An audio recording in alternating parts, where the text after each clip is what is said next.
ولا حول ولا قوة إلا بالله السميع العلي العظيم. أعوذ بالله من الشيطان اللعين الرجيم. بسم الله الرحمن الرحيم. الحمد لله رب العالمين والصلاة والسلام على أشرف الأنبياء والمرسلين وخاتم بالطه وياسين سيدنا ونبينا وطبيب نفوسنا وحبيب قلوبنا وبالقاسم محمد. اللهم صل على محمد وآل محمد وآله الطيبين الطاهرين المعصومين المظلومين من يومنا هذا إلى قيام يوم الدين. أما بعد فقد قال الله تعالى وتبارك في الكتاب المجيد والفرقان الحميد وهو أصدق الصادقين وقوله الحق. بسم الله الرحمن الرحيم. وفديناه بذبح عظيم. اللهم صل على محمد وآل محمد. عزیزان ناظرین گرامی، اس سے پہلے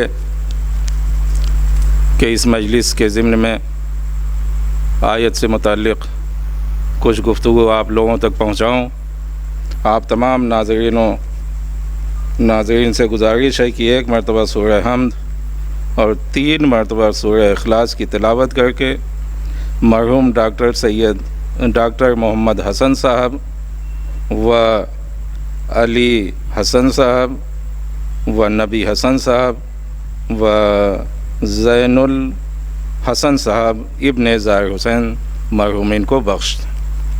صلی اللہ علیہ وسلم. بسم اللہ الرحمن الرحیم. استقیم صراط الذین انعمت علیہم. بسم اللہ الرحمن الرحیم. قل هو اللہ احد اللہ الصمد لم یکن له کفوا احد. بسم اللہ الرحمن الرحیم. قل هو اللہ احد اللہ الصمد لم یکن له کفوا احد. بسم اللہ الرحمن الرحیم. بسم اللہ قل هو اللہ احد اللہ الصمد لم یلد کفوا احد.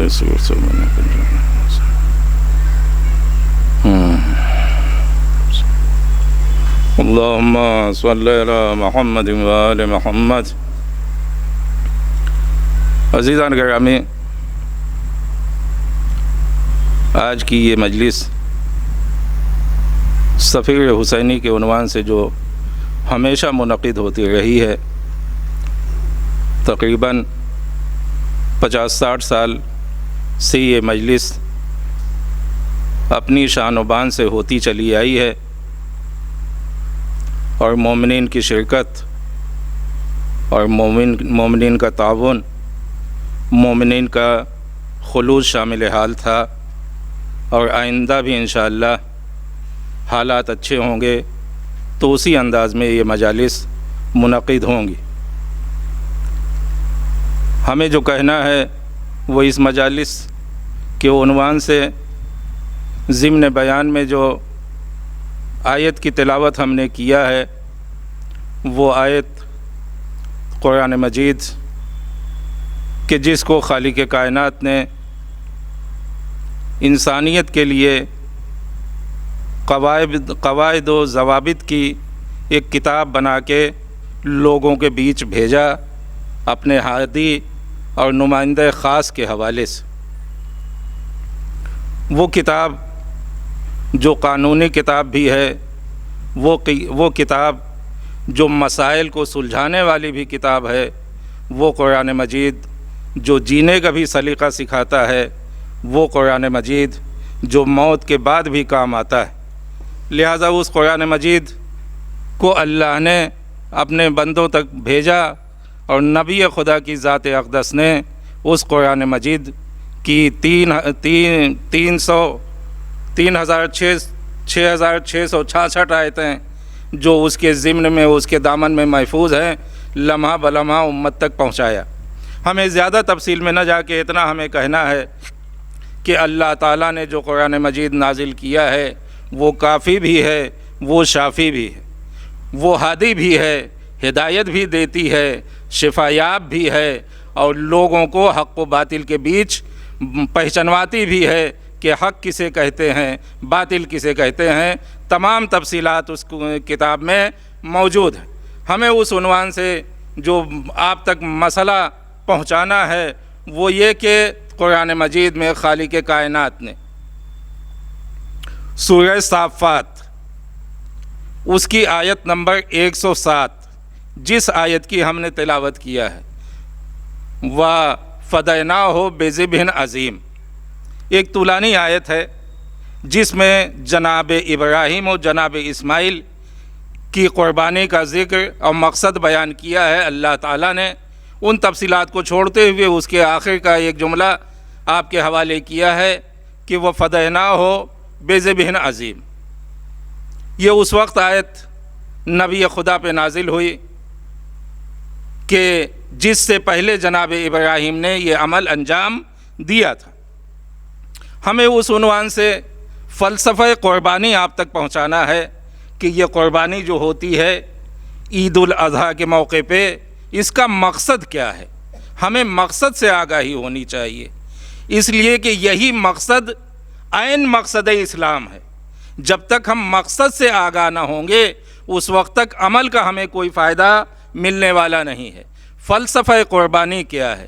عید الاضحیٰ کے دن جو قربانی پیش کی جاتی ہے اس کا مقصد کیا ہے؟ خالق کائنات نے خلیل خدا جناب ابراہیم کو جو حکم دیا تھا، منا کے میدان میں اپنے بیٹے کو لے کے آئے، پیشانی کے بل لٹایا، وہ تفصیلات قرآن مجید نے محفوظ کیا اور لوگوں تک پہنچایا۔ اس کا مقصد کیا ہے؟ اور آج ہمیں اس کے مقصد کے حوالے سے اپنے قدم کو آگے بڑھانا چاہیے فلسفہ قربانی جانتے ہوئے۔ جب تک ہم کسی کا فلسفہ نہ سمجھیں گے، جب تک ہم کسی کا مطلب و مقصد نہ سمجھیں گے، اس وقت تک کما حقہ ہم اس منزل پہ نہیں پہنچ سکتے جس منزل پہ مالک کائنات پہنچانا چاہتا ہے۔ تو ہم یہ کہنا چاہتے ہیں فلسفہ قربانی یہ ہے کہ بالکل ایسے ہی کہ جو کچھ اللہ تعالیٰ کہے اس کو ہمیں ماننا ہے۔ ہمارا اپنا مقصد کچھ ہے ہی نہیں، جو کچھ ہے وہ اللہ تعالیٰ کا مقصد پیش نگاہ ہونا چاہیے۔ مطلب یہ ہے کہ بالکل ایسے ہی جیسے اللہ نے کہا کہ صبح کی 2 رکعت نماز پڑھنا ہے تو اب 3 نہیں پڑھ سکتے، ہم 2 ہی پڑھیں گے تبھی حق ادا ہوگا۔ عشاء کی 4 رکعت پڑھنا ہے تو اب 4 سے 5 نہیں پڑھنے کا حق ہے ہمیں، جتنی اس نے کہا ہے اتنا ہی پڑھنا ہے۔ 3 اس نے کہا ہے تو 3 ہی پڑھنا ہے۔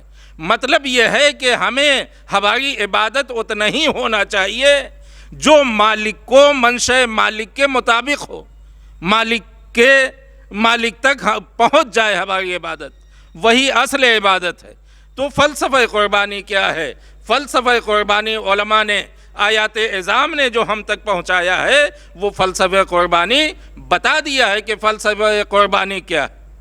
فلسفہ قربانی جہاں پہ طولانی بیان علماء نے آیات اعظام نے مسائل کی حد میں بیان کیا ہے، اس میں سے 1-2 باتیں یہ بھی ہیں جن میں ہمارے سماج کو توجہ دینی چاہیے تاکہ اصل مقصد تک ہم پہنچ سکیں، اس فلسفے تک جس فلسفے کو اللہ تعالیٰ یاد دلانا چاہتا ہے۔ اصل مقصد فلسفہ قربانی وہ یہ ہے کہ جب آپ قربانی کا جانور لیجئے تو حد عقل کم از کم 1 سال کا ہونا چاہیے، سال دویم میں داخل ہونا چاہیے۔ اگرچہ سال دوسرا سال مکمل ہو تو اعلیٰ و افضل ہے، لیکن اگرچہ دوسرا سال مکمل نہ ہو سکے تو پھر 1 سال مکمل ہونا چاہیے۔ پہلی بات تو یہ۔ دوسری بات یہ کہ وہ آپ کی ملکیت خاص سے لیا گیا ہو۔ ملکیت خاص کا مطلب یہ ہے کہ وہ آپ کی ملکیت میں ہو، آپ کے پیسے سے اس کو آپ نے حاصل کیا ہو، ایسا نہ ہو کہ کسی سے زبردستی چھین لیا ہو، کسی کا اٹھا لائے ہوں، اس لیے کہ اسلام غاصبوں کا مخالف ہے۔ غصب کی اہمیت کے حوالے سے اسلام نے قدم قدم پہ مسلمانوں کو آواز دیا ہے کہ دیکھو کسی کو تکلیف پہنچا کے اگرچہ تم نماز بھی پڑھو تو نماز قبول نہیں ہے، کسی کی غصبی جگہ پہ بیٹھ کے مجلس بھی کی جائے تو اہل بیت بھی اس سے خوش نہیں ہوں گے۔ تو یہ فلسفہ ہے اسلام کا کہ نہ کسی کو ستایا جائے، نہ کسی کو اذیت دی جائے، وہ بھی ان دنوں میں کہ جب کہ حالات یہ ہیں کہ آپ دیکھیں کووڈ-19 اس میں ہر انسان کو اپنی نجات نہیں بلکہ نجات انسانیت کے لیے اپنے کو پابند بنا لینا چاہیے۔ ہماری گورنمنٹ نے جو گائیڈ لائن ابھی تک دیا ہے، ہم سبوں کو چاہیے کہ جتنا اس نے بتایا ہے اسی کے مطابق اپنے کو اس کا پابند بنا لیں، اسی میں نجات ہے۔ اور مقصد اسلام یہی ہے کہ نجات خود بھی جیو اور دوسروں کو بھی جینے دو۔ اسلام کا مقصد خود جینا نہیں ہے بلکہ اسلام کا مقصد جینے دینا ہے۔ لہٰذا ہم کووڈ-19 کے مطابق خود اپنی بھی زندگی گزارنا چاہیے اور دوسروں کو بھی اس مہلک مرض سے بچانے کی کوشش کرنا چاہیے۔ اس لیے کہ پیغام اسلام یہ ہے کہ جس کسی نے ایک انسان کو نجات دیا، اس کی زندگی کو بچا لیا، گویا ایک انسان کو نجات نہیں دیا ہے بلکہ پوری انسانیت کو نجات دیا ہے۔ صلوات پڑھیں محمد و آل محمد۔ لہٰذا ہمیں اس کے حوالے سے گورنمنٹ نے جو گائیڈ لائن دیا ہے ہمیں اپنے کو پابند بنانا چاہیے اور اسی لحاظ سے ہمیں اپنے قدم کو آگے بڑھانا چاہیے۔ اور آنے والے دنوں میں بھی ہمیں چاہیے کہ جیسے حالات ہوں، جیسی گورنمنٹ گائیڈ لائن ہمیں دے گی ویسے ہی ہم اپنے کو آگے بڑھائیں گے اسی حد تک جہاں تک ہمیں اجازت ملے گی۔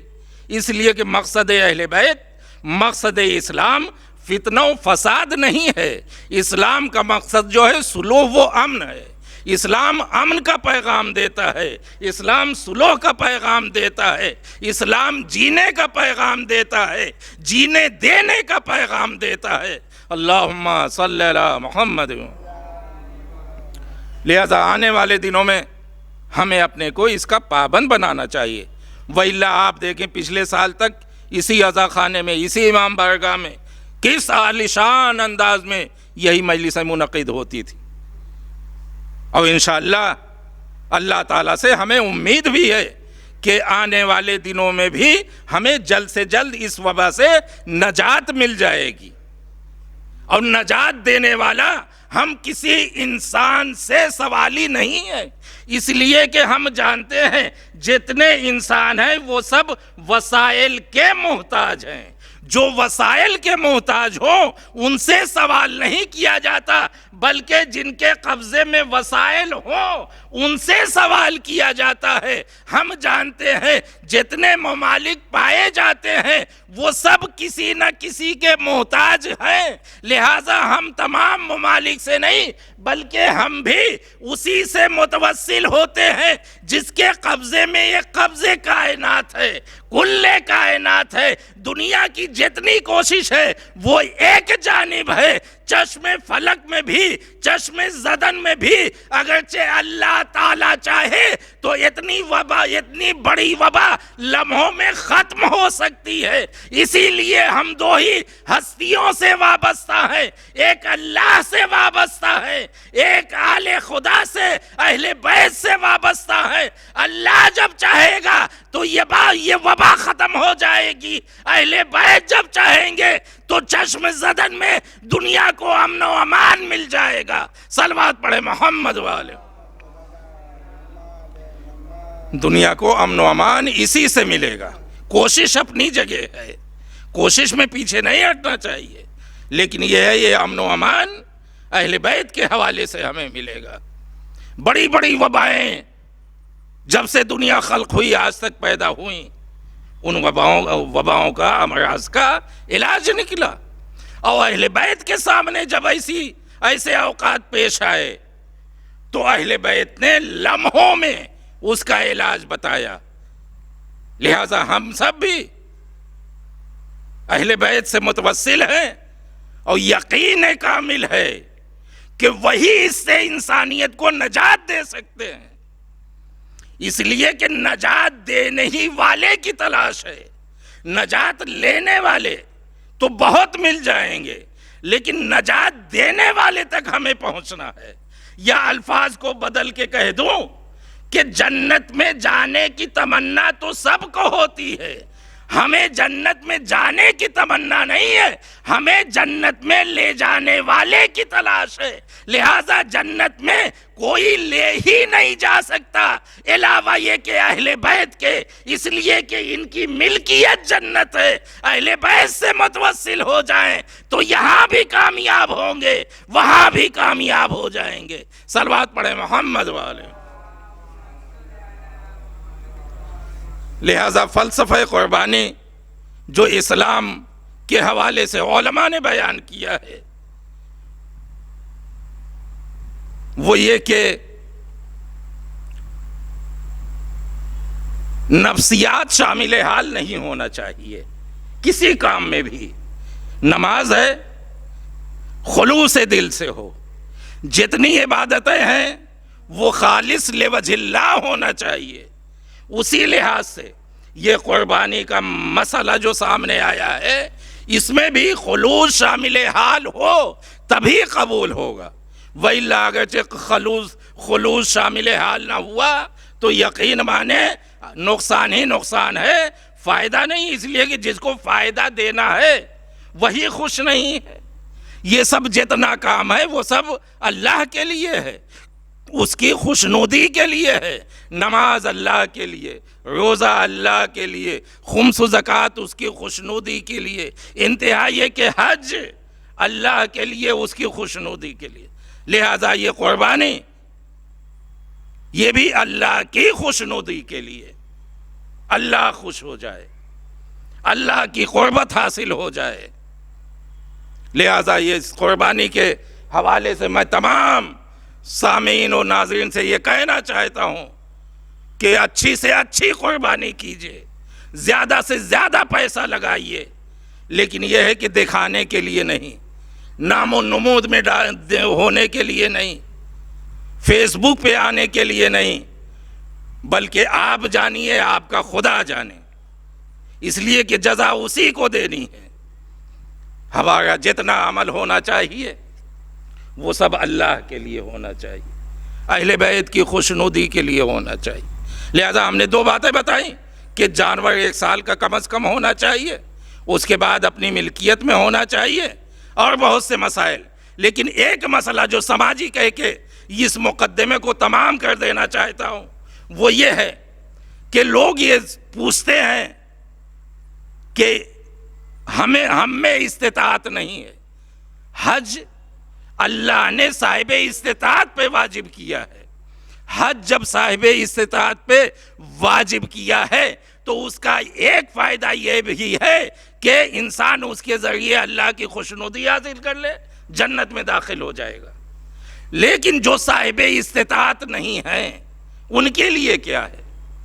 یہ خوشنودی الہی قربانی کے ذریعے جو ہے یہ بھی خوشنودی الہی تاکہ انسان جنت تک پہنچ جائے.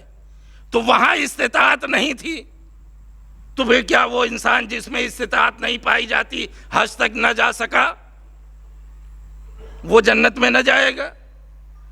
آج مہنگائی کے زمانے میں کیا جو انسان 5-6 ہزار 8 ہزار کا مسئلہ اس کے سامنے ہے قربانی نہیں کیا، کیا اللہ اس سے خوش نہ ہوگا؟ کیا اس کو خوشنودی حاصل نہ ہوگی؟ تو اگرچہ نہ ہو تب تو یہ نقص لازم آئے گا کہ اس کے ذریعے اس کے علاوہ کوئی بدل نہیں ہے. حج نہیں کیا جنت تک نہیں جا سکتے، قربانی نہیں دیا جنت تک نہیں جا سکتے. اسلام میں ایسا کوئی مسئلہ ہے ہی نہیں جس کا بدل نہ ہو. لہذا حج نہیں کیا، صاحب استطاعت نہیں تھے، یا اس سال حالات کے تحت جو لوگ چاہتے ہوئے حج کے لیے نہ جا سکے خدا نخواستہ سال آئندہ سے پہلے ان کو موت آ گئی تو کیا جنت میں نہ جائیں گے وہ؟ اس لیے کہ حج واجب تھا اور نہیں کیا انہوں نے؟ نہیں، حالات نے اجازت نہیں دیا.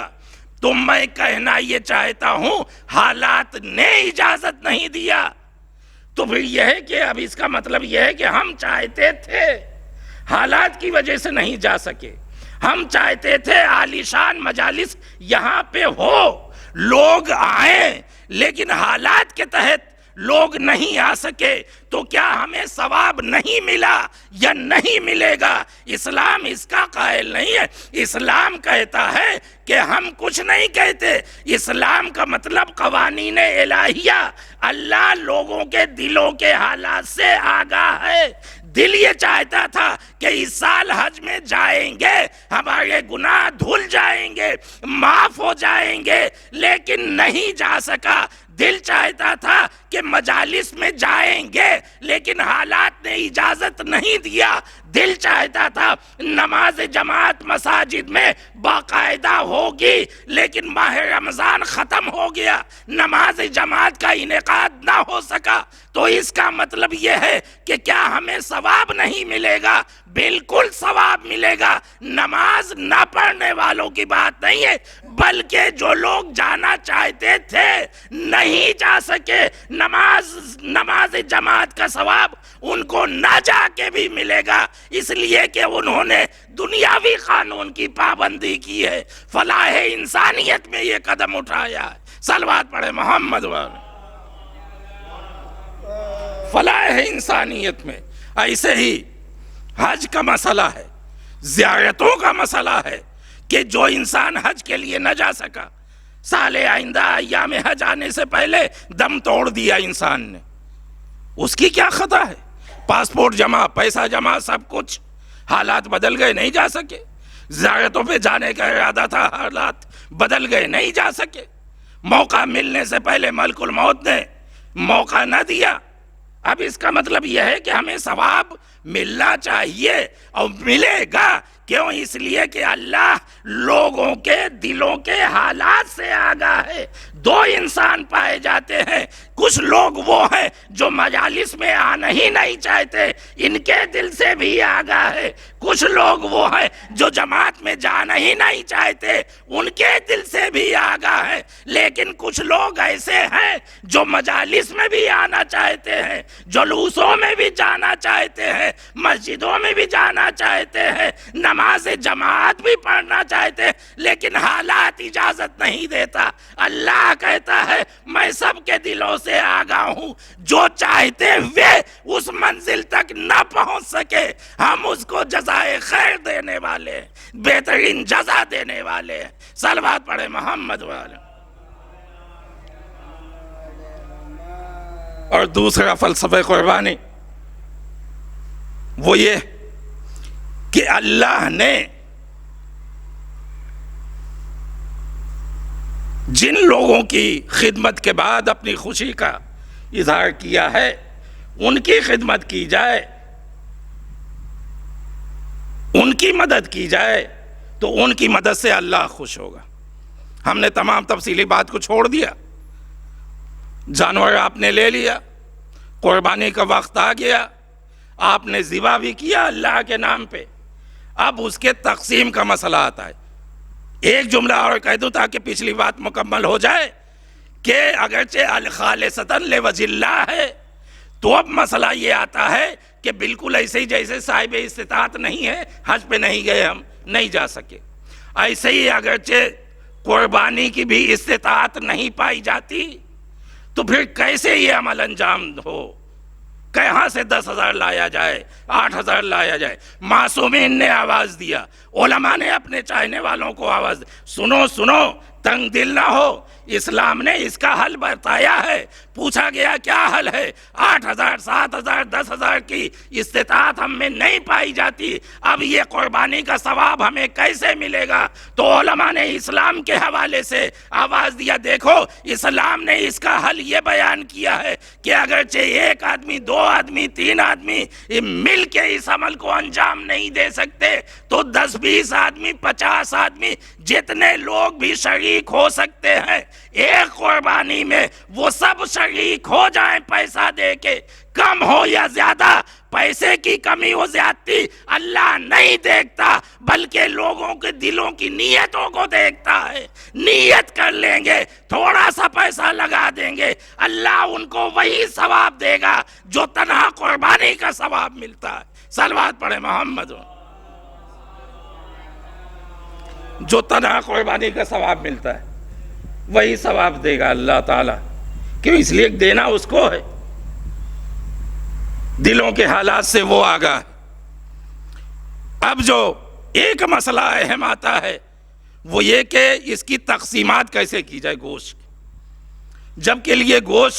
جبکہ اس قربانی کے گوشت کے لیے قرآن مجید نے اللہ نے کوئی ایسا زندگی کا پہلو چھوڑا ہی نہیں ہے جس کو اس میں بیان نہ کیا ہو. اسی لیے قرآن مجید کافی بھی ہے، اسی لیے وہ کتاب شافی بھی ہے.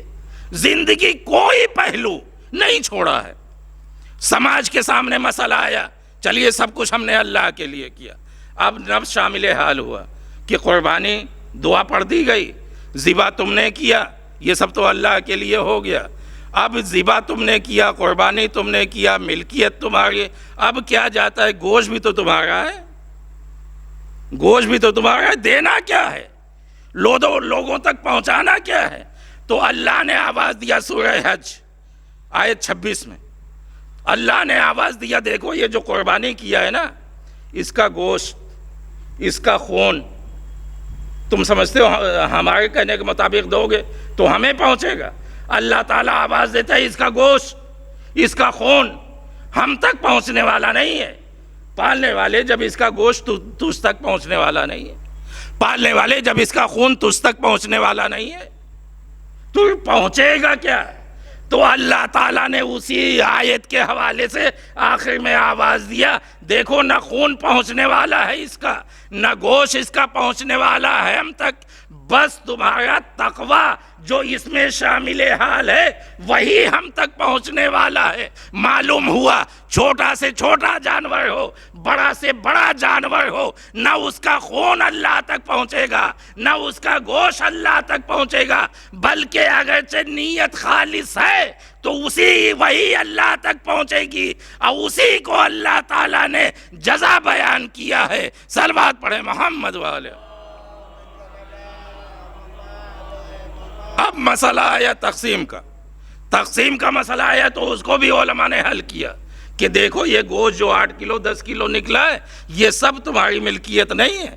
اللہ تعالیٰ نے تو کہہ دیا کہ دیکھو گوشت ہم تک پہنچنے والا نہیں ہے، خون اس کا ہم تک پہنچنے والا نہیں ہے، لیکن اگرچہ تم یہ چاہتے ہو کہ اس کا ثواب تمہیں ملے تو اب یہ تمہاری ملکیت نہیں. جب تم نے ہمارے نام پہ اس کو ذبح کر دیا تو اب تمہارا حق ختم ہو گیا، اس کا حق ختم ہو گیا.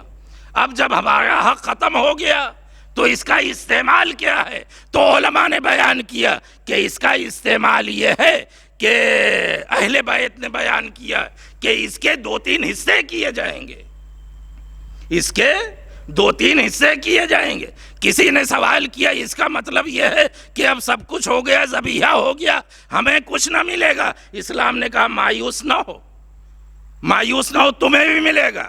ایک تہائی تم، 1/3 تمہارے پڑوسی جن کو تم سمجھتے ہو، اور 1/3 مساکین، ان تک پہنچانا ہے. اگرچہ سب کا سب اپنے لیے بچا لیا تو پھر کچھ نہ اللہ کے لیے کیا، لیکن اگرچہ اس کے کہنے کے مطابق اپنے لیے بھی بچایا پڑوسیوں کا بھی خیال کیا، مساکین تک بھی پہنچایا، تو سمجھ لو پہنچایا تھوڑا لیکن اللہ تک سب کچھ پہنچ گیا، اس لیے کہ اس کے کہنے کے مطابق عمل کیا۔ صلوات پڑھے محمد والے۔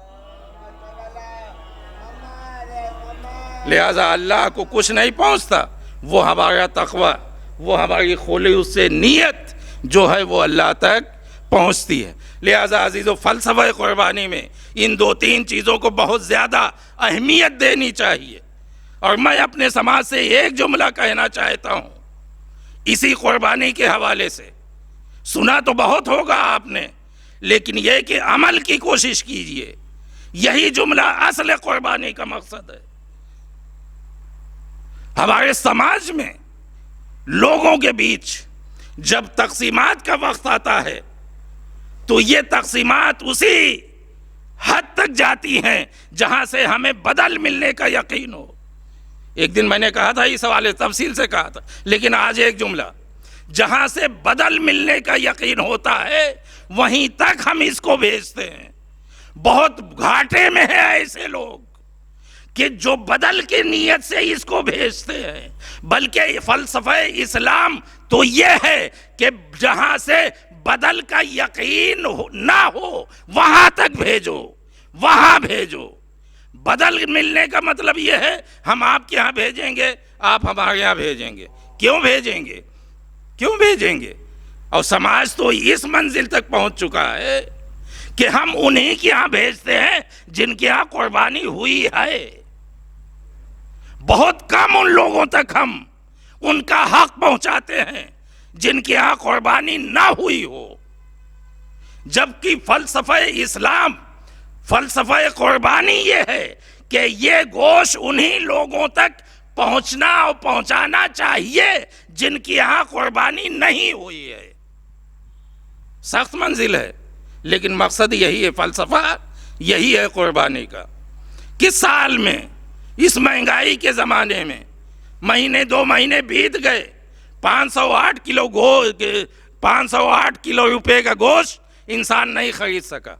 ہم آپ تو خرید لیتے ہیں 1 پاؤ آدھا کلو سے ہی، لیکن بعض خانوادے ایسے اس دنیا میں اس 2-3 مہینے میں اس منزل پہ آ چکے ہیں جن کو صبح ہو گئی تو شام کا کھانا مشکل ہے، شام ہوئی تو صبح کا کھانا مشکل ہے، اس لیے کچھ پتہ نہیں، مہنگائی نے اور حالات نے اس منزل پہ پہنچا دیا۔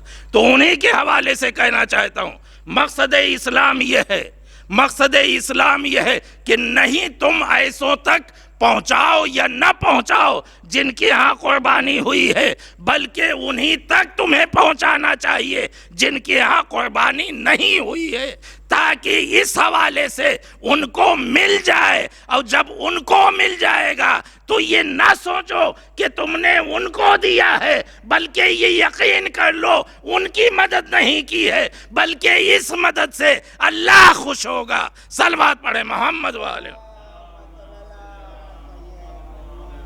اس مدد سے اللہ خوش ہوگا، اہل بیت خوش ہوں گے۔ لہذا ضمن بیان میں، آخر بیان میں اس تمہیدی حوالے سے اتنا کہنا چاہتا ہوں عزیزو، آنے والا دن عید قربان کے نام سے جانا جاتا ہے۔ 2-3 باتیں جو ہم نے آپ کے سامنے پیش کی، مزید مسائل آپ کو معلوم ہیں اور وضاحت کے ساتھ آپ کو معلوم ہو سکتے ہیں۔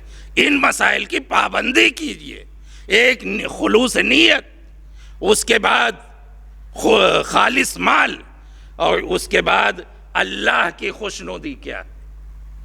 اللہ کی خوشنودی کیا ہے؟ اللہ کی خوشنودی کو بتانے والے ہم سب کے بیچ آئے بھی ہیں۔ ایسا نہیں ہے کہ ہمیں اللہ کی خوشنودی کو ڈھونڈنا ہے، نہیں، بلکہ ہمیں تو گائیڈ لائن اللہ کی خوشنودی کے لیے مل گئی ہے۔ اللہ کی خوشنودی کہاں تلاش کی جائے؟ مسجد میں تلاش کی جائے، امام باڑے میں تلاش کی جائے، مجلس میں تلاش کی جائے، نماز میں تلاش کی جائے۔ اللہ کی خوشنودی تلاش کہاں کی جائے؟ تو جب اہل بیت سے پوچھا تو اہل بیت نے آواز دیا، پڑھو تو قرآن مجید، تمہیں معلوم ہو جائے گا کہ اللہ کی خوشنودی کہاں ملتی ہے، اللہ کیا چاہتا ہے۔ تو جب ہم نے قرآن مجید پڑھا تو اس میں ایک آیت ملی، وَمَا تَشَاءُونَ إِلَّا أَن يَشَاءَ اللَّهُ۔ اے اہل بیت، ہم کچھ چاہتے ہی نہیں، ہم وہی چاہتے ہیں جو تم چاہتے ہو۔ اہل بیت سے جب پوچھا اللہ کیا چاہتا ہے تو اہل بیت نے آواز دیا، اللہ کچھ نہیں چاہتا، وہی چاہتا ہے جو ہم چاہتے ہیں۔ صلوات پڑھیں محمد والے۔ لہذا معلوم ہوا کہ ہمیں خوشنودی خدا تلاش کرنا ہے تو ہمیں اہل بیت سے متوسل ہونا پڑے گا۔ اور ہم نے جس آیت کی تلاوت کیا ہے وہ آیت آپ کے سامنے کہ جس میں آواز دیا وَفَدَيْنَاهُ بِذِبْحٍ عَظِيمٍ، اسی سے متعلق آیت ہے جناب ابراہیم کے حوالے سے کہ جناب ابراہیم نے جو قربانی پیش کی وہ تا قیامت کے لیے نمونہ عمل ہے، ثانی نہیں ہے اس قربانی کا۔ لیکن آیا خلوص تھا یا نہیں؟ کما حقہ، انتہائی خلوص جناب اسماعیل کی قربانی میں۔ وَإِلَّا، بیٹے کو اپنے ہاتھوں سے ذبح کرنا معمولی چیز نہیں ہے۔ بیٹے کی محبت کا صحیح اندازہ اگرچہ کوئی لگا سکتا ہے تو وہ باپ لگا سکتا ہے، بس۔ بیٹے کی محبت کا صحیح اندازہ باپ لگا سکتا ہے، کوئی نہیں جو بیٹے کی صحیح محبت کا اندازہ لگا سکے۔ لہذا جناب اسماعیل و ابراہیم نے جو قربانی پیش کی وَفَدَيْنَاهُ بِذِبْحٍ عَظِيمٍ، اے ابراہیم تم تنگ دل نہ ہو۔ جناب ابراہیم نے جناب اسماعیل کو لٹایا میدان مینا میں اور اپنا ہاتھ چلایا۔ اپنا ہاتھ چلانے کے بعد اب جو بیٹے نے باپ کی آنکھوں پہ پٹی باندھی تھی، اس پٹی کو جب کھولا تو دیکھا بیٹا سامنے کھڑا ہوا ہے۔ ممکن ہے جناب ابراہیم کا دل ملول ہوا ہو، ارے ہم نے اتنی بڑی قربانی پیش کی اور اس کے بعد اسماعیل بچ گئے، اس کا مطلب یہ ہے کہ اللہ کو یہ قربانی پسند نہیں ہے، قبول نہیں ہے۔ اس خیال کا دل میں آنا تھا۔ ایک مرتبہ اللہ تعالیٰ نے آواز دیا وَفَدَيْنَاهُ بِذِبْحٍ عَظِيمٍ، اے ابراہیم تم تنگ دل نہ ہو، بلکہ ہم نے اس قربانی کو ذبح عظیم سے بدل دیا۔ صلوات پڑھیں محمد والے۔ لہذا عزیزو، یہ پیغام انسانیت جو اہل بیت کے حوالے سے ہم سب تک پہنچا وہ یہی ہے کہ قدم قدم پہ ہم اسلام کے حوالے سے مقصد اسلام لوگوں تک پہنچائیں، تاکہ مقصد اسلام جب لوگوں تک پہنچے گا تو پھر مقصد اہل بیت بھی یہی ہے کہ لوگ اسلام سے آشنا ہوں، اور جو کچھ اللہ تعالیٰ کا اسلام کہتا ہے اس کے بچانے کے لیے اہل بیت نے سب کچھ کیا کہ اسلام بچ جائے، پیغام اسلام لوگوں تک پہنچ جائے، مقصد اسلام سے لوگ آگاہ ہو جائیں۔ وہ اہل بیت نے کام کیا اس حد تک کہ جس حد تک اسلام بچنے کے امکانات تھے اسلام کو پامالی سے بچایا۔ مقصد اسلام نبی خدا کے سامنے، پیغام اسلام کو نبی خدا نے مصیبت و آلام کے سائے میں انتہائی مشقت کے ساتھ مقصد اسلام لوگوں تک پہنچایا۔ وہی مقصد اسلام مولا علی کے سامنے آیا۔ مولا علی نے بھی اپنی زندگی کو اسلام پہ فدا کر دیا۔ وہ تمام مصیبتوں کا سامنا کیا، جو ایک عام انسان سوچ نہیں سکتا، لیکن ان کا مقصد چونکہ اہم تھا، اعلیٰ تھا، لہذا تمام مشکلات کا سامنا کیا۔ وہی مسئلہ امام حسن و امام حسین کے سامنے آیا۔ امام حسن نے بھی سب کچھ برداشت کیا مقصد اسلام کو پہنچانے کے لیے، اور جب اس منزل کے بعد امام حسین تک یہ بات آئی تو امام حسین نے بھی اسلام کو آواز دیا، اے اللہ کے اسلام، اللہ تعالیٰ جینے اور جینے دینے کا پیغام دیتا ہے، میں ایسا جیوں گا اور لوگوں کو ایسا پیغام جینے کا دوں گا کہ تا قیامت دنیا اس کی مثال نہ لا سکے گی۔ لہذا امام حسین علیہ السلام نے بھی وہی پیغام۔ وَإِلَّا آپ بتائیں کہ آج کی اس دنیا میں اگرچہ انسان مکہ جائے، کربلا ہم سب کو قسمت سے امام حسین بلا لیں، تو کیا یہ ممکن ہے کہ کربلا جانے کے بعد، مکہ پہنچنے کے بعد ہم بنا حج کیے زندہ واپس آ جائیں؟ جذبات کیا کہتے ہیں؟ جذبات یہ کہتے ہیں جب مکہ پہنچ ہی گئے ہیں تو چاہے جیسے حج کیا جائے گا، جان جاتی ہے تو جائے، یہ جذبات کہتے ہیں۔ لیکن اسلام کیا کہتا ہے؟ اسلام جذبات کا نام نہیں ہے، اسلام سوچ بوجھ کا نام ہے، اسلام مقصد کے حصول کا نام ہے۔ اسلام یہ کہتا ہے کہ جذبات میں آ کے تم وقتی لحاظ سے تو اپنے مقصد میں کامیاب ہو سکتے ہو، لیکن اس کے بعد جذبات ختم ہو جائیں گے، مقصد فنا ہو جائے گا۔ لہذا اسلام جذبات کا نام نہیں ہے، اسلام کہتا ہے جوش کے ساتھ ہوش سے کام لو۔ جذبات کہتے ہیں مکہ پہنچنے کے بعد کسی بھی حالت میں حج کیا جائے، لیکن مشیت الہی کیا ہے اس کو معصوم جانتا ہے، امام جانتے ہیں۔ عام انسانوں کے جذبات یہ ہیں کہ چاہے جیسے حج کیا جائے بنا حج کے واپس نہ آئیں گے، لیکن جب ہم حیات معصومین دیکھتے ہیں تو خود امام حسین علیہ السلام میں مکہ پہنچنے کے بعد جب حالات بدلنے لگے تو خانہ کعبے کا پردہ پکڑ کے امام حسین آواز دیتے ہیں، پالنے والے اس نے کیا کھویا جس کو تو مل گیا، اور اس کو کیا ملا جس نے تجھے کھو دیا۔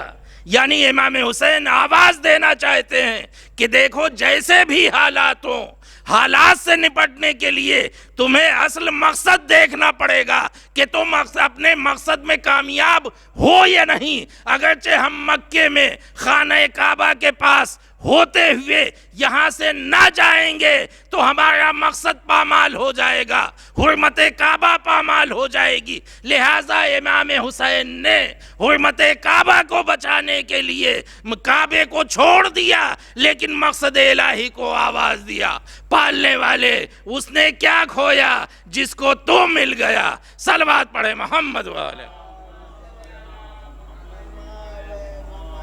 لہذا ہمیں یہی قربانی، نفس کے خلاف جہاد کا نام ہے، نفس کے خلاف چلنے کا نام جہاد ہے، نفس کے خلاف قدم آگے بڑھانے کا نام قربانی ہے۔ نفس یہ کہتا ہے یہ مال ہمارا ہے، نفس یہ کہتا ہے یہ ذبیحہ ہو گیا اب ہمارا ہے، ہم جس کو چاہیں دیں، ہم جہاں چاہیں پہنچائیں، ہم جس کو چاہیں دے دیں۔ لیکن نفس کے بعد اب حالات کیا کہتے ہیں، اسلام کیا کہتا ہے؟ اسلام کہتا ہے کامیابی تو اسی میں ہے کہ جب تم نفس کے خلاف جہاد میں کامیاب ہو جاؤ۔ نفس کہتا ہے کسی کو نہ دیا جائے، اسلام کہتا ہے کہ ان کو پہنچاؤ، ان مستحقین تک پہنچا دیا تو سمجھ لو تم نے نفس کے خلاف جہاد کیا، اور جس نے نفس کے خلاف جہاد کیا وہی کامیاب ہے، وہی صاحب تقوی ہے۔ صلوات پڑھے محمد والے۔ لہذا عزیزو، یہ ایام جو امام حسین اور عید قربان کے نام سے جانے جاتے ہیں، اس میں ہماری ذمہ داریاں کیا ہیں، اس کو ہمیں سمجھنا چاہیے۔ ابھی دیکھیں کہ خالق کائنات، خالق کون ہے، مخلوق کون ہے، اتنی بڑی خلق خدا، اتنے ممالک، اور اس میں بسنے والے لوگ 2-3 مہینے 4 مہینے میں لوگوں کو دیتے دیتے پریشان ہو گئے۔ کیا دیا؟ بہت دیا، کھانا دیا، بہت دیا، کپڑا دیا، بہت دیا، پیسہ دیا۔ یہ مخلوق اپنے کو پہچانے، اللہ کو پہچانے، خالق کون ہے، مخلوق کون ہے۔ سنو تو صحیح، ایک جملہ کہنا چاہتا ہوں کہ مخلوق وہ ہے جس نے 2-3 مہینے لوگوں کو دینے کے بعد اب انسان تنگ دست ہو کے خاموش ہو گیا، بیٹھ گیا۔ کھانا دیا، کپڑا دیا، سب کچھ تو نہیں دیا نا، معمولی چیزیں مستحق تک پہنچایا۔ اللہ اس کی جزا دینے والا ہے، لیکن مخلوق کی یہی حقیقت ہے کہ کھانا دیا، ایک وقت آیا آپ خود بیٹھ گیا، کپڑا دیا، ایک وقت آیا آپ خود ہی خاموش ہو گیا۔ اب اس کے بعد حالات اجازت نہیں دیتے، کہاں تک کسی کو دیا جائے؟ دیکھو تو صحیح، خالق کس کو کہتے ہیں، مخلوق کس کو کہتے ہیں۔ ہم نے 2-3 چیزیں لوگوں تک پہنچانے کے بعد یہ سوچ لیا اب ہم سے نہیں ہو سکتا، لیکن خالق کو دیکھو، خالق نے مخلوق کو کیا کچھ نہیں دیا۔ اللہ تعالیٰ نے اتنی بڑی دنیا انسانیت کو آج سے نہیں بلکہ ابد سے لے کے ازل تک دینے والا ہے۔ ہم تھوڑا بہت دے کے خاموش ہو جاتے ہیں، لیکن اس اللہ کا جتنا سجدہ کیا جائے کم ہے کہ جس نے بے مانگے ہوا بھی دیا، جس نے بے مانگے پانی بھی دیا، جس نے بے مانگے کھانا بھی دیا، جس نے بے مانگے سلیقہ بھی دیا۔ صلوات پڑھے محمد۔ وہی خالق ہے، وہی دے سکتا ہے۔ حقیقت حال یہ ہے عزیزو، ہمیں اس سماج میں ان حالات کے تحت اپنی ذمہ داریوں کو سمجھنا چاہیے۔ حالات نے ہمیں اس منزل پہ پہنچا دیا ہے۔ اسلام یہ کہتا ہے کہ اگرچہ تم اپنی جگہ کھانا کھا کے سوئے ہو، لیکن اگرچہ تمہارا پڑوس بھوکا سویا ہے تو تم سے سوال ہوگا۔ ان حالات میں ہمیں سوچنا چاہیے کہ کس حد تک ہم لوگوں کے کام آ سکتے ہیں۔ لہذا عزیزو، نفس کے خلاف جب جہاد کیا جائے گا تو وہی اللہ کو پسند ہے، اسی کی جزا ملنے والی ہے۔ جناب ابراہیم و اسماعیل اور یہ مجالس جو سفیر حسینی کے نام سے جانی و پہچانی جاتی ہے، انشاءاللہ آئندہ وقت ملے گا تو پھر سال آئندہ اس سے اچھے انداز میں ان مجالس کا انعقاد ہوگا، اور کوشش کی جائے گی کہ جیسے حالات ہوں آنے والے دنوں میں اسی انداز میں ایام عزا کے حوالے سے فرش عزا بھی بچھے گا، جلوس عزا بھی نکالا جائے گا۔ میں نے کہا نا کہ ہماری نیتوں سے یا تو اللہ آگاہ ہے یا تو اہل بیت آگاہ ہیں۔ انسانیت کی نجات جس عمل میں ہو وہی کام کیا جائے، اسی کام سے اللہ بھی خوش ہوگا، اہل بیت بھی خوش ہوں گے۔ صلوات پڑھے محمد وآلہ۔ لہذا ایک وقت آیا جب امام حسین مدینے سے اسلام کو بچانے کے لیے مکے پہنچے۔ ہمیں اس کی تفصیل نہیں پڑھنا ہے، آپ کے ذہنوں میں محفوظ ہے۔ امام حسین جب مدینے سے نکلنے لگے، قافلے کو آمادہ کیا تو اجنہ کی فوج آئی۔ مولا آقا حکم ہو تو لمحوں میں ان کو اپنے مقصد میں ناکامی کا مزہ چکھا دوں۔ امام حسین نے کہا نہیں۔ فرشتوں کا ہجوم آیا، امام حسین نے کہا نہیں۔ سبھوں نے امداد کے لیے اپنے ہاتھوں کو جوڑا، امام حسین نے کہا نہیں۔ امام حسین چلے مدینے سے چھوٹا سا قافلہ لے کے۔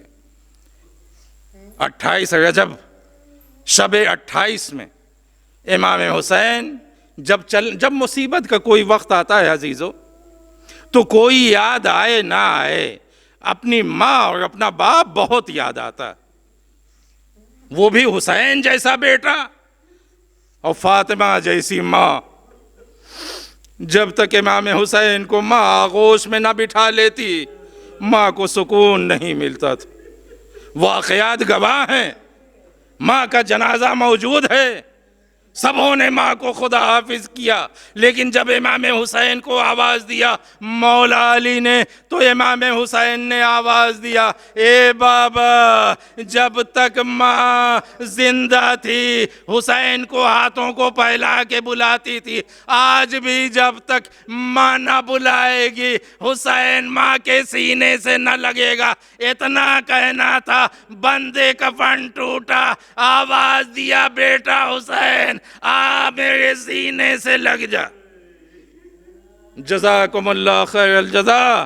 عزیزو امام حسین ماں کے سینے سے لگے، ہمیں اس کی تفصیل نہیں پڑھنی، لیکن امام حسین نے عہد و پیمان کیا۔ ایک وقت آیا جب امام حسین نے ماں سے کہا ہو اماں آپ نے اس وقت بلایا، بندے کفن ٹوٹ گیا، اپنے بیٹے کو کلیجے سے لگا لیا، لیکن ایک وعدہ کیجئے جب حسین یکا و تنہا ہوگا، گھوڑے پہ زخموں کی تاب نہ لا کے جھوم رہا ہوگا، وعدہ کیجئے آپ بھی آئیے گا۔ ماں نے کہا ہوگا ہاں بیٹا حسین تو پیچھے پیچھے جائے گا، جب بلائے گا میں آؤں گی۔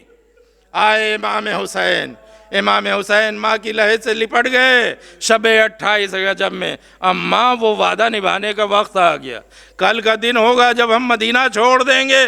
اماں کوشش تو یہ تھی کہ آپ کی لہد پہ چراغ جب تک زندہ رہوں گا جب تک جلاؤں گا، لیکن اسلام کو بچانے کے لیے اب مدینہ چھوڑنا ہے۔ اماں کل میں مدینے سے چلا جاؤں گا، وعدہ کیجئے آئیے گا۔ ماں نے سوال کیا ہوگا بیٹا بتاؤ تو صحیح تم چلے جاؤ گے کون کون ساتھ جائے گا؟ بیٹے نے آواز دیا ہوگا اماں میں جاؤں گا، عباس جائیں گے، علی اکبر جائیں گے، حبیب جائیں گے، سب کا نام پیش کیا ہوگا۔ آخر میں پوچھا ہوگا اماں میں نے اپنے ساتھی ساتھ قافلے میں جانے والوں کا نام بتا دیا، آپ بتائیے آپ کس کو لے کے آئیے گا؟ ماں نے کہا ہوگا اے بیٹا حسین میں اپنے قافلے میں تمہارے نانا کو لاؤں گی، میں اپنے ساتھ تمہارے بابا کو لاؤں گی، میں اپنے ساتھ تمہارے قوت بازو بھائی حسن کو لاؤں گی۔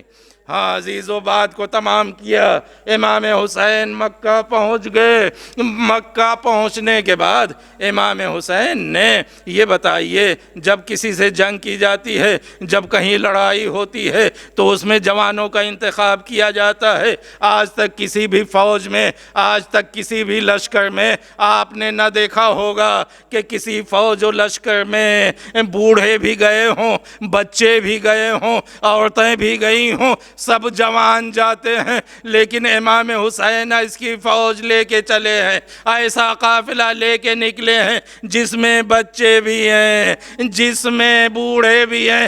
امام حسین کہنا یہ چاہتے تھے، بتانا یہ چاہتے ہیں کہ میں لڑنے کے لیے نہیں بلکہ نانا کی امت کی اصلاح کے لیے نکلا ہوں۔ لہذا عزیزو امام حسین مکہ پہنچ گئے۔ اب مکہ پہنچنے کے بعد خط پہ خط آتا رہا کوفے سے، مولا و آقا ہم سب کے بیچ کوئی معصوم نہیں ہے، ہم بن امام کے ہیں، حالات بدل گئے ہیں، یزید نحس ملعون ہم سب سے بیعت لینا چاہتا ہے، ہم یہ چاہتے ہیں کہ آپ آ جائیے۔ کوفے سے خط پہ خط جاتا رہا، امام حسین کے سامنے وہ خط پیش کیا گیا، امام حسین نے وہ خطوط دیکھے۔ اب امام حسین نے اندازہ لگایا کہ ہم کیسے جائیں، ایسا نہ ہو کہ وہاں پہنچتے ہی شہید کر دیے جائیں۔ اچھا ٹھیک ہے، کوفے کا جائزہ لینے کے لیے ہمیں کسی کو بھیجنا چاہیے،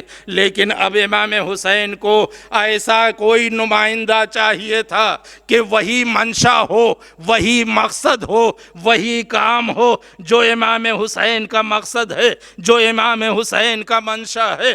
امام حسین نے بہت بڑی ذمہ داری کے حوالے سے اب امام حسین کو کسی ایسے نمائندے کی تلاش تھی، اس لیے کہ جانے والا نمائندہ، چاہنے والا جانشین ایسا ہوگا کہ کوفے میں پہنچنے کے بعد اب وہ جو پہنچے گا حسین کا نمائندہ، جو نمائندہ کہہ دے گا وہی حسین کا مقصد ہوگا، نمائندے کے ہاتھ پہ بیعت، حسین کے ہاتھ پہ بیعت مانی جائے گی۔ لہٰذا امام حسین کے سامنے یہ بہت سخت وقت تھا، شب کا سناٹا تھا۔ جناب زینب کو امام حسین نے بلایا، امام حسین نے زینب کو بلایا، آواز دیا بہن زینب ایک بات تو بتاؤ صحیح۔ کہا بھیا بتاؤ کیا کہنا چاہتے ہو؟ جناب زینب نے سوال کیا، امام حسین نے آواز دیا بہن زینب ہمارے سامنے دو طاقتیں ایسی ہیں کہ اگرچہ یہ دو طاقتیں ہم سب کے ساتھ چلتی رہیں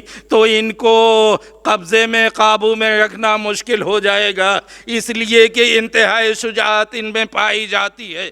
جناب زینب نے کہا بھیا کہنا کیا چاہتے ہو؟ جناب امام حسین نے کہا اے بھیا اے بہن زینب، ایک طاقت عباس کی ہے کہ ان کی شجاعت اس حد تک ہے جس قدم پہ جہاں پہ بھی دشمن نے ہماری طرف ہاتھ بڑھانا چاہا عباس آگے بڑھ گئے، اپنے کو پیش کیا۔ میں نے بڑی مشکل سے عباس سے کہا بھیا عباس ابھی یہ مدینہ ہے کربلا نہیں ہے، لہذا عباس کو سمجھا کے اس منزل پہ لایا ہوں۔ جناب زینب نے کہا اے بھیا حسین اس میں کوئی بڑی بات نہیں ہے، ایک کی ضمانت تم لے لو، ایک کی ضمانت میں لیتی ہوں۔ جناب امام حسین نے کہا اے بہن زینب مسئلہ حل ہو گیا، مسئلہ حل ہو گیا، مسلم کا ضامن میں بنتا ہوں، عباس کی ضمانت تم لے لو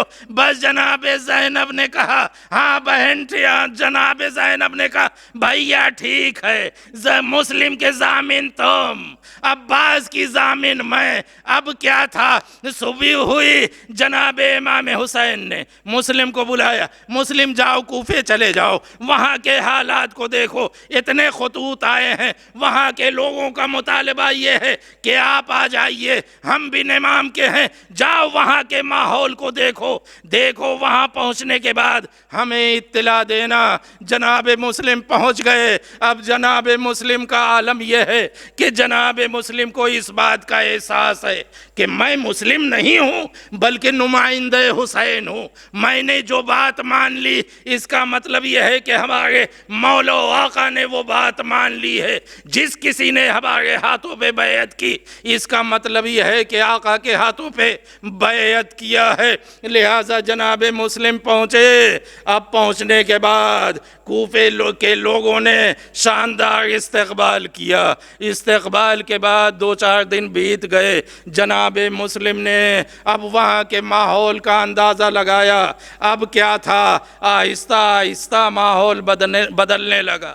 وہاں پہ نامہ پہنچ گیا کہ دیکھو لگتا ہے حسین کا کوئی چاہنے والا وہاں پہنچ گیا ہے، اس کو جلد سے جلد قید میں ڈالا جائے۔ لہٰذا اب جناب مسلم مسجد میں آئے۔ اب مسجد میں آئے تو مسجد چھلک رہی تھی، اس وقت لوگ ماننے والے موجود تھے۔ جناب مسلم نے نماز پڑھائی، 18,000 لوگوں نے نماز پڑھی، لیکن آئے جناب مسلم کی مظلومی تو نماز عشاء کے بعد شروع ہو گئی۔ نماز عشاء تمام کیا، اب جب پلٹ کے دیکھا تو پیچھے کچھ ہی لوگ موجود ہیں، لمحوں میں وہ بھی چلے گئے۔ عزیزو اب جناب مسلم ہیں، مسجد سے باہر نکلے، نئی جگہ ہے، نیا علاقہ ہے، نئی گلیاں ہیں، مسلم جائیں تو کہاں جائیں، کبھی دائیں دیکھتے ہیں کبھی بائیں دیکھتے ہیں۔ ایک گلی میں داخل ہوئے، ایک گھر کا دروازہ کھلا ہوا تھا، اس کی چوکھٹ پہ ٹیک لگا کے بیٹھ گئے۔ جناب مسلم کا بیٹھنا تھا، ایک مرتبہ اس گھر کی کنیز نکلی، مالکہ نے آواز دیا اے کنیز دیکھو حالات کوفے کے بدل گئے، جاؤ دروازہ بند کر لو، کہیں دشمن کے سپاہی ہمارے گھروں میں نہ داخل ہو جائیں۔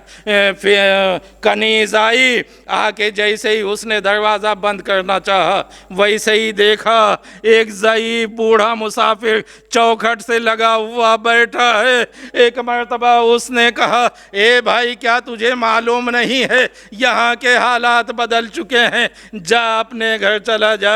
جناب مسلم نے کوئی آواز نہ دیا۔ وہ کنیز واپس گئی، اپنی مالکہ کو آواز دیا، مالکہ تو نے حکم دیا تھا دروازہ بند کرنے میں گئی تھی، لیکن ایک بوڑھا وہاں بیٹھا ہوا ہے، وہ اٹھنے کا نام نہیں لیتا، میں نے اس سے کہا لیکن وہ بیٹھ کے آنسو بہا رہا۔ ایک مرتبہ مالکہ نے سنا، دوڑی ہوئی آئی، اس نے بھی آواز دیا اے بھائی تو یہاں کیوں بیٹھا ہوا ہے؟ کوفے کے حالات بدلے ہوئے ہیں، کہیں ایسا نہ ہو کہ حکومت کے سپاہی یہاں تک آ کے ہمیں بھی پریشان کریں، تمہیں جہاں جانا ہو چلے جاؤ۔ ایک مرتبہ جناب مسلم کی سسکیوں کی آواز بلند ہوئی، جناب مسلم کا سسکنا تھا۔ ایک مرتبہ اس بڑھیا نے آواز دیا اے بھائی سسکیوں کی آواز کیوں بلند ہونے لگی؟ کیا تمہیں اسلامی مسئلہ نہیں معلوم ہے؟ جناب مسلم نے کہا بتاؤ تو صحیح اسلامی مسئلہ کیا ہے؟ اس نے کہا دیکھو مالک مکان جب اجازت نہ دے تو اس کے دروازے پہ کھڑا ہونا بیٹھنا جائز نہیں ہے۔ اتنا سننا تھا، جناب مسلم اپنی طاقت کو سمیٹ کے کھڑے ہوئے، السلام علیکہ یا ابا عبداللہ، بس اتنا کہنا تھا، محب حسین نے سینہ پیٹا، اے بھائی بتاؤ تو صحیح تو نے حسین کو سلام کیوں کیا؟ ہاں عزیزو مجھے اس کی تفصیل نہیں پڑھنی ہے، لیکن اتنا ہی کہنا چاہوں گا کہ عزیزو آپ سبوں نے مسافرت کیا ہوگا، چاہنے والے بھی ملے ہوں گے، بیگانے بھی ملے ہوں گے، لیکن جتنا مسلم جیسے پردیسی کو کوفے میں ستایا گیا ویسا آج تک کسی کو پردیس میں کسی نے نہ ستایا ہو۔ عزیزو وہ وقت آیا، اب امام حسین مکے سے چند قدم آگے بڑھ چکے ہیں، اب کیا تھا ایک مقام پہ خیمہ زن ہوئے، خیمہ زن ہونا تھا، جناب عباس کو بلایا، جناب علی اکبر کو بلایا، اے بھیا عباس، اے بیٹا اکبر، جا کے چوراہے پہ بیٹھ جاؤ، کوفے سے آتا ہوا جو بھی مسافر دکھائی دے اس کو بلا کے لاؤ، آج صبح سے ہمارا دل تڑپتا ہو بالا ہو رہا ہے، دل ٹکڑے ٹکڑے ہو رہا ہے، بھیا مسلم گیا کوفے، آج تک کوئی خیریت نہیں ملی۔ جناب عباس آگے کھڑے ہو گئے، ادھر سے آتا ہوا سوار دکھائی دیا، سلام و پیام ہوا، اے بھائی لگتا ہے تو کوفے سے آ رہا؟ ہاں کوفے سے آ رہا ہوں۔ اتنا کہنا تھا، کہا کہ تمہیں ہمارے مولا آقا نے بلایا ہے، چلو کوفے کے حالات بتا دو۔ آنے والا آیا، دعا و سلام ہوا، ایک مرتبہ اس نے کہا اے مولا آقا آپ کیا پوچھنا چاہتے ہیں؟ تو کوفے سے آ رہا ہے، کوفے کے حالات بتا دے۔ بس اتنا کہنا تھا، وہ پہچان گیا یہ بیویاں پس خیمہ ہیں، ان کے سامنے کیسے بتا دوں؟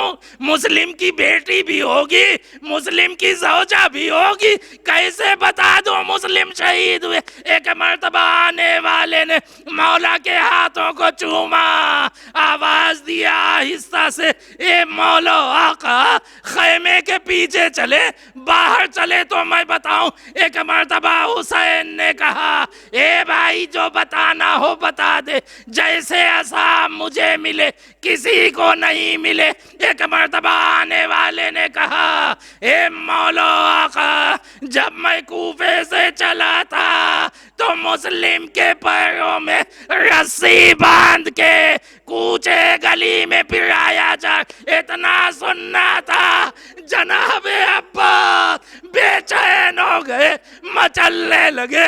امام حسین نے عباس کو گلے سے لگا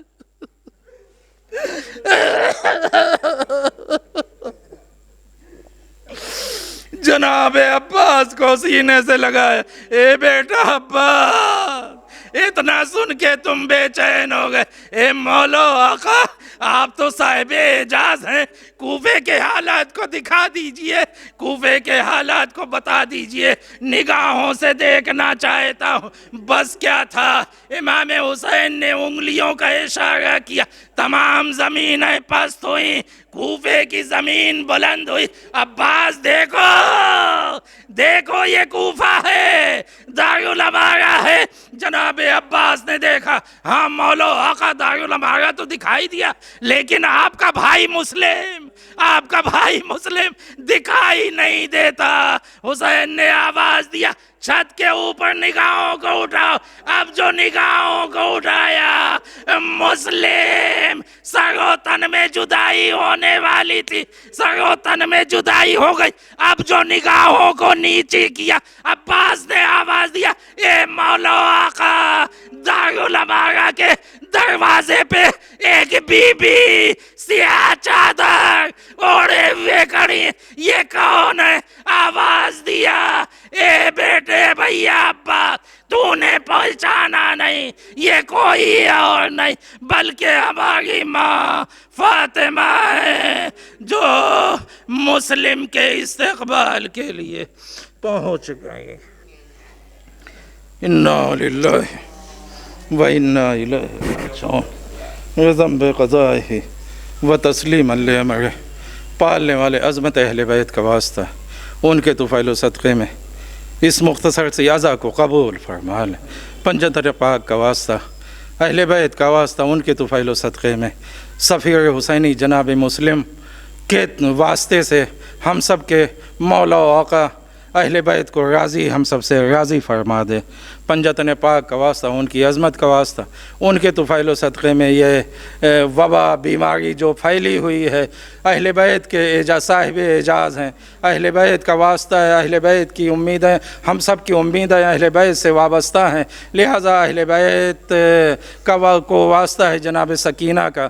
پالنے والے تجھے جناب سکینہ کی عظمت کا واسطہ, امام حسین کی قربانی کا واسطہ, جناب سید سجاد کی یتیمی کا واسطہ, ان کے طفیل و صدقے میں آنے والے ایام عزا کے لیے اس ماحول کو اس وائرس سے پاک و صاف بنا دے, اس بیماری سے سب کو نجات عنایت فرما, تاکہ ہم سب دل کھول کے سید الشہداء کی عزاداری برپا کر سکیں اور تمام انسانیت کو نجات عنایت فرما. پنجتن پاک کا واسطہ, ان کی عظمت کا واسطہ, جو مومنین مومنات دنیا سے گزر گئے ہیں ان کے گناہوں کو بخش دے. اہل بیت کا واسطہ ہے, جو لوگ بیمار ہیں ان کو شفاء کامل و عاجل عطا فرما. پنجتن پاک کا واسطہ, ہم سبوں کی نیتوں میں اخلاص عطا فرما. 14 معصومین کا واسطہ کہ ہم سب کے اعمال سے امام کو راضی و خوشنود فرما, امام کے ظہور میں تعجیل عنایت فرما. 14 معصومین کا واسطہ, ان کی عظمت کا واسطہ, جن مومنین و مومنات کے ایصال ثواب کے لیے جہاں کہیں بھی مجالس برپا کی جاتی ہے, ان مجالس کے عوض میں, ان مجالس کے ذریعے سے ان کے تمام گناہوں کو بخش دے. ہم سب کی نیک توفیقات میں اضافہ فرما. اللہم صلی علی محمد و آل محمد. آپ تمام مومنین سے گزارش ہے کہ مرحوم ڈاکٹر محمد حسن, مرحوم حسن علی اور ان کے بقیہ 2 بھائی جو ہیں ابن زار حسین کے حوالے سے 1 مرتبہ سورہ حمد, 3 مرتبہ سورہ اخلاص کی تلاوت کر کے ان کو بخش دیں.